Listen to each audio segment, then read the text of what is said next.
Next Kina Yud, page 54.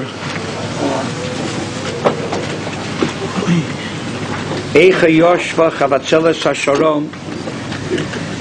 This Kina speaks about the various Mishmaros Kahuna, different families who are over in the Beis HaMikdash in shifts. I think here is a hint to another challenge of Achdus, different groups, people from different countries, Ashkenazim, Sfardim, Hasidim, Misnagdim, Litoim, Telzers and Mirrors and Briskers and Hungarians and Polacks. Klal Yisrael is made of many different groups, different minhagim, different piskei halacha, different gedolim, manhigim. If Ahava is Achdus, then the chances for Sina and Pirud are much greater when people aren't exactly the same. Yaakov Kamenetsky said that before there was a Mishkan that united Klal Yisrael and let them know what the Iker was. All of them were surrounding the Mishkan, Hashras, Hashchina. They were Makabel the Torah. There weren't any Degolim. Because the differences, different groups in Klal Yisrael, different tribes, different Degolim, was a danger until they could recognize that that which unites us is the Iker, and the differences are the Tofel.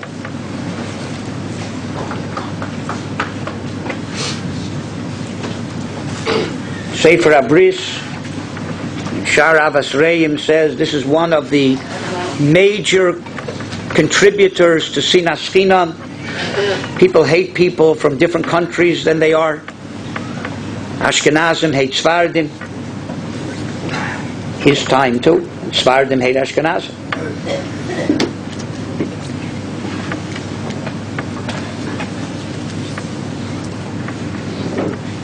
Remember, I was in, I think in South America. The Kehila was a Kehila of Sfardim.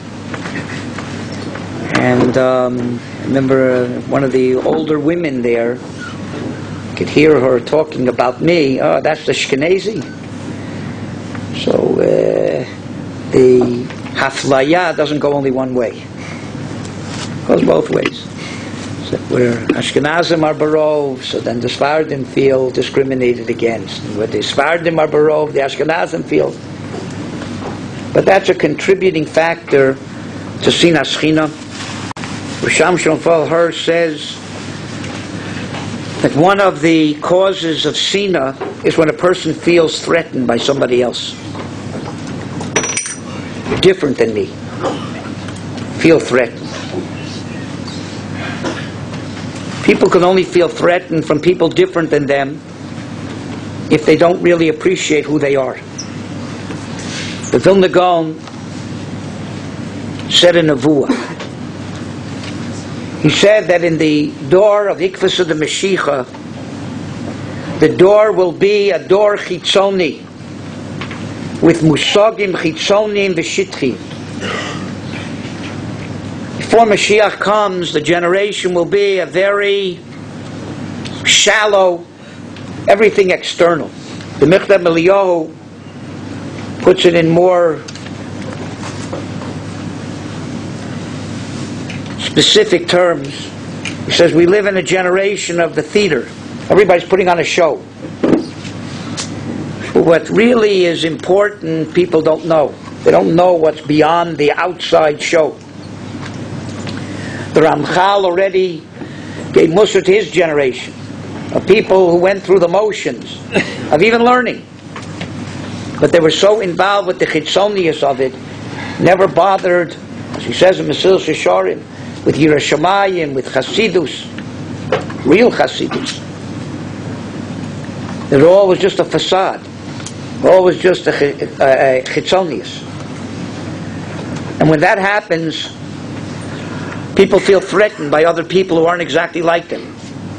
Ashkenazim from Sfardim, and Sfardim from Ashkenazim, and Hasidim from Isnagdim. And if you don't wear the same yarmulke as me, then I feel threatened by you. When I first came to Eretz Yisrael,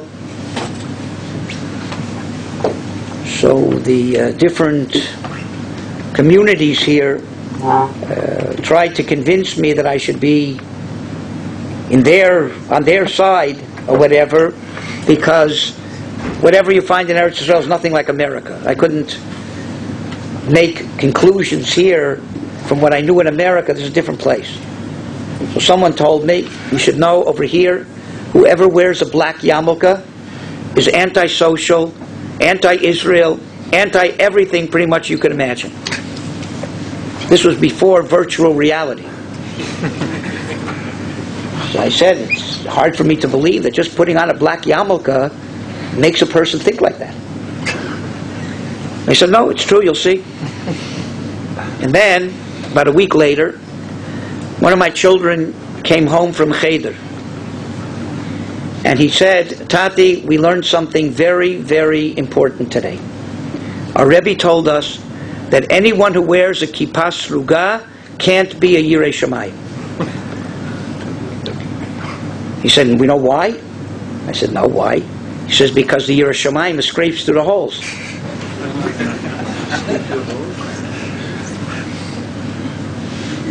So I didn't want to contradict his Rebbe, but I didn't want my son to remain with that feeling. So I said to him, Shlomi, you know, I was in Mei Yesharim last week, and all of Rabbi Arul's Hasidim wear big kippot srugot, knitted yarmulkes. Now I can't believe that not one of Rabbi Arul's Hasidim is a Yirei Shamayim, because the Yirei Shamayim escaped. He said, maybe there's exceptions. I said, good, let's leave it at that. Maybe there are exceptions. It's not yet necessarily the yarmulke that makes you a Yirei Shamayim or not. Could be that what's under the yarmulke could be a Yirei Shamayim, even if it's a kippah sruga. So we ended with that, and I know he took it his way, I guess. The only exceptions could be Rabbi Arul's Hasidim, but...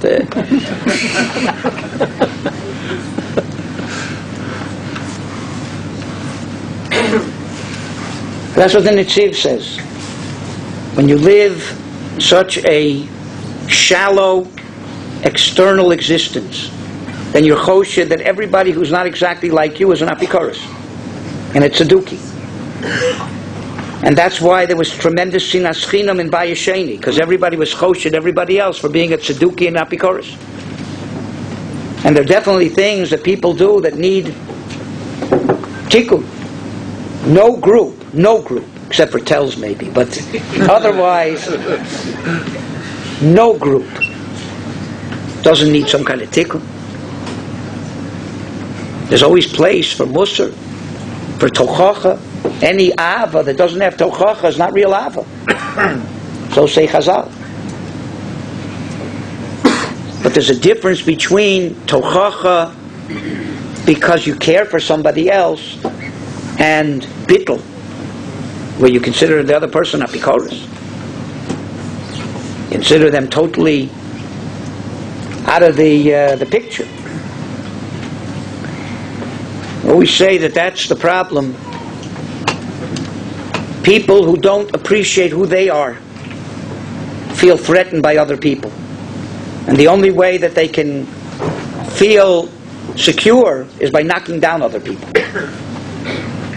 When your identity, the Kotzker Rebbe said, Im ani ani mitnei shani ani, v'ato ato mitnei sh'ato ato, oz ani ani v'ato ato. Aval im ani ani mitnei sh'ato ato, v'ato ato mitnei shani ani, If I know who I am, and you know who you are, then we both have identities. But if I don't know who I am, I just know I'm not you, and you don't know who you are, but you know you're not me, then that's not an identity. And a negative identity is not an identity. I don't know who I am, but I know I'm not you. Then the only way I can feel not threatened by you is to knock you down. And unfortunately, that's what the Vilna Gaon said. We live in a world where everything is decided by chitzonius, how the person looks on the outside, but what's really meaningful, we don't have a clue. So everybody feels threatened by everybody else who doesn't look exactly like them. If their pants are over their socks or under their socks, or what kind of socks they wear together, or if they don't wear socks at all. Rabbi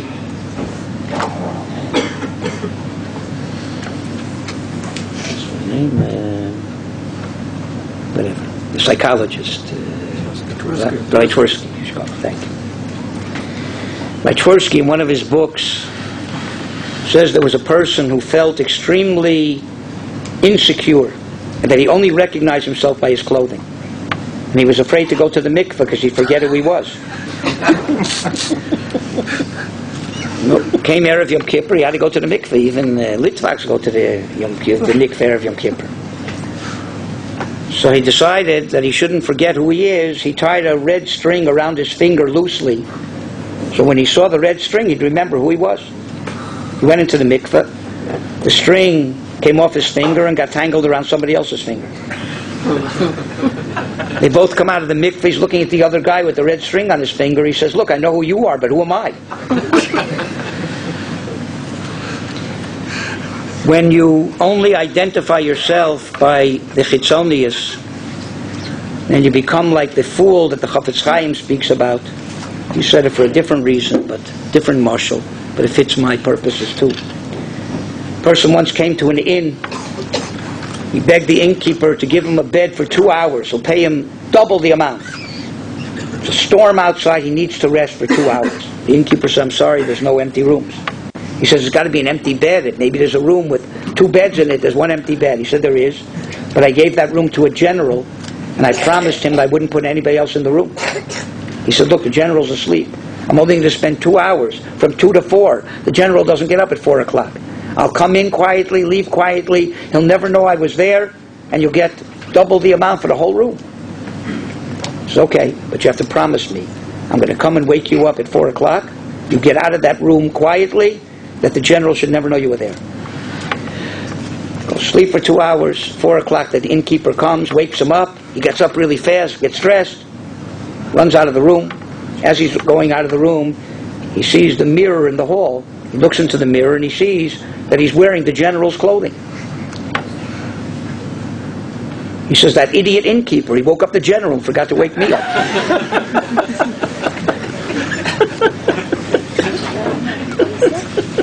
Says the Chafetz Chaim, just because you're wearing the general's clothing does not mean you're the general.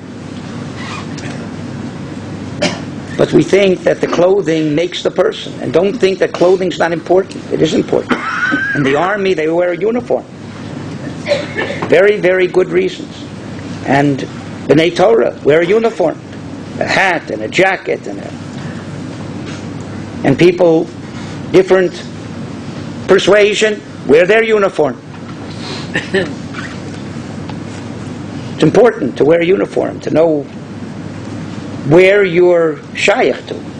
But never make the mistake to think that the uniform makes you the person. You're a person who wears a uniform.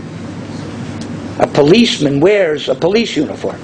But anybody who puts on a police uniform is not a policeman.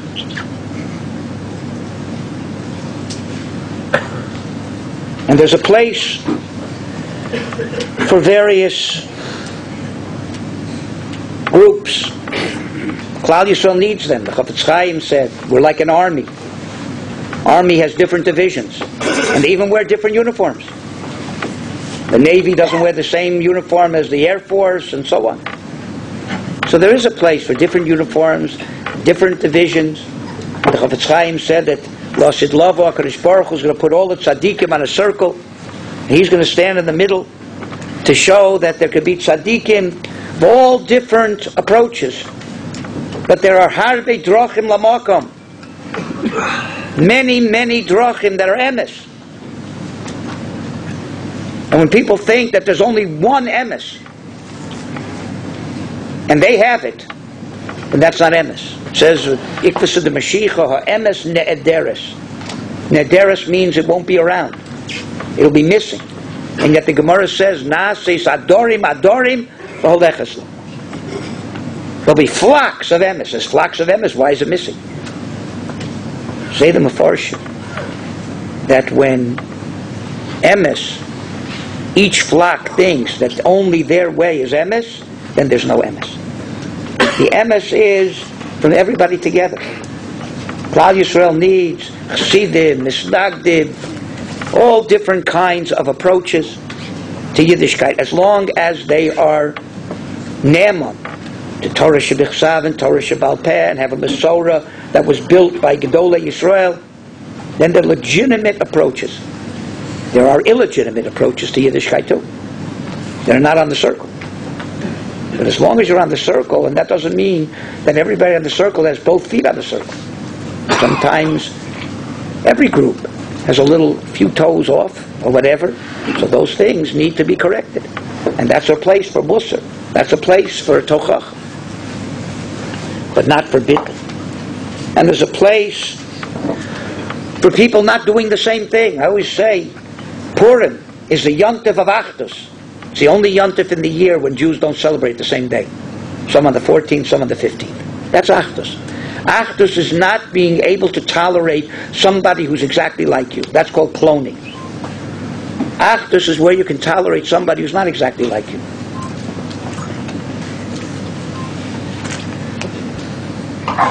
Miami,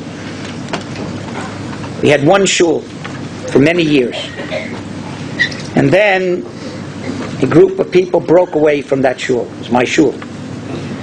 The Tainas, they weren't happy. The shul was too frum for them.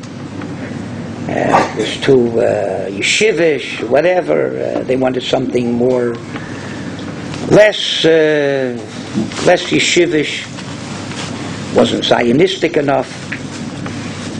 Other tainas they had tainas on the board of directors also, not just on the rabbi.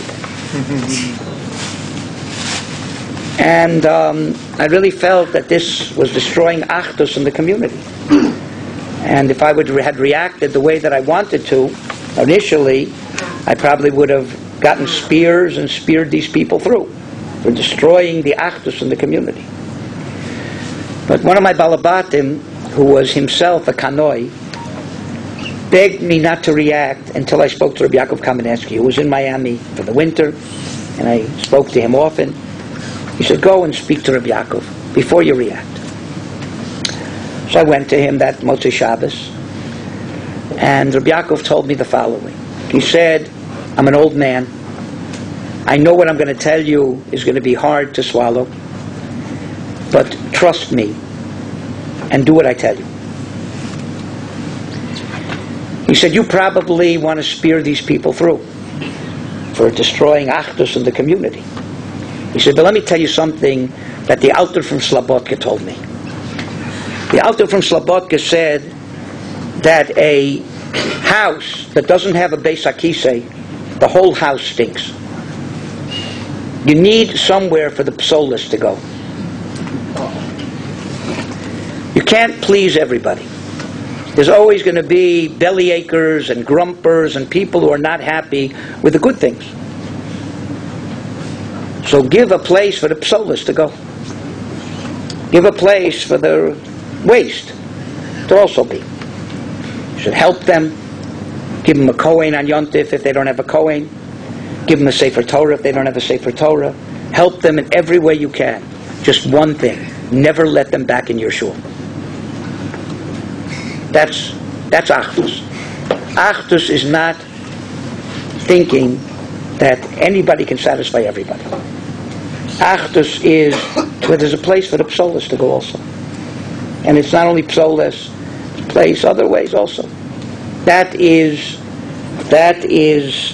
the need for different chugim, and yet there's a time not to split.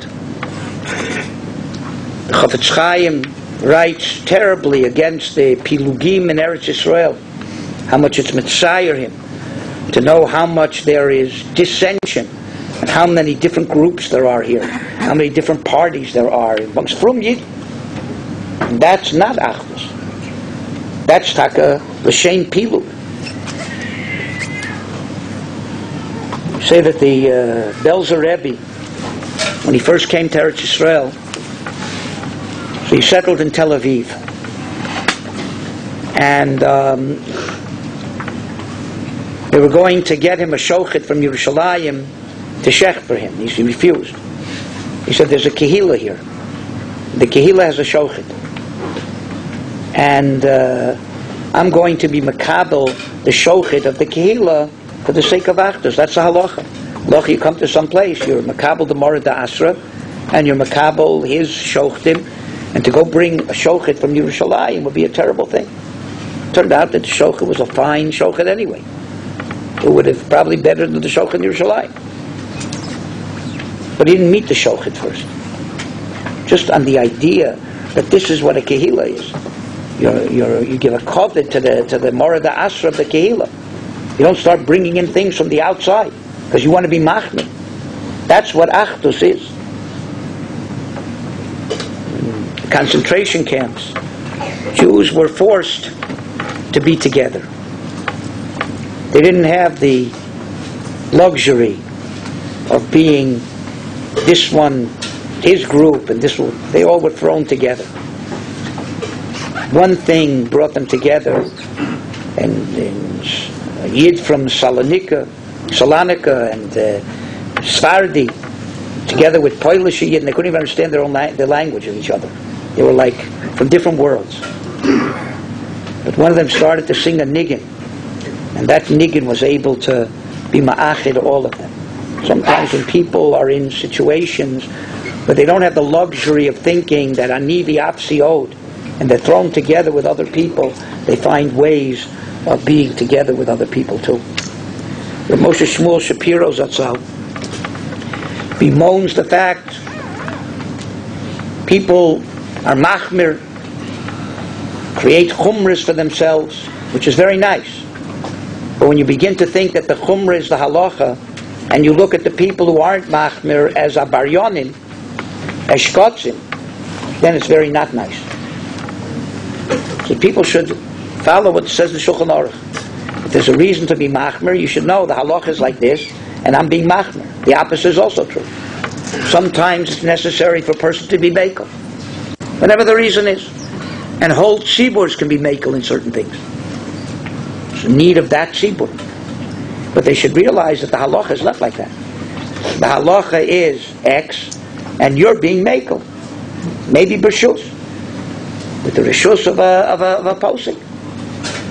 For your needs, you have to be mekel. But don't think that the people who do the halacha are fanatics, are machmirim. They're doing what the halacha says. If everybody would understand what halacha is, and know what's a chumrah and what's a kula, then there'd be much more achdus in Klal Yisrael than everybody thinking whatever they do, that's the halacha. So the machmirim think the halacha is like them, and the people who are mekel are shkotzit, or the people who do the halacha are shkotzit. And the people who are mekel think the halacha is like them, and the people who do the halacha are fanatics. Bottom line, person should appreciate his derech. Person should know what his Masorah is, who his Rebbeim are. Everybody has to have a derech, and everybody has to be proud of their derech. At the same time, if you understand who you are, and what you are, and what your Masorah is, then you won't feel threatened by other people, and you'll be able to respect them. And the fact that there are people different than you will not be a source of Sina, but a source of common covet that each one gives the other each one benefits from the other. Each one understands just a different division in the same army. And if there's place for tochacha, you give tochacha out of love, not out of bittul. And then even with harbe drachim lamakom, there can still be ava, achva, shalom, and reyes in Klal Yisrael.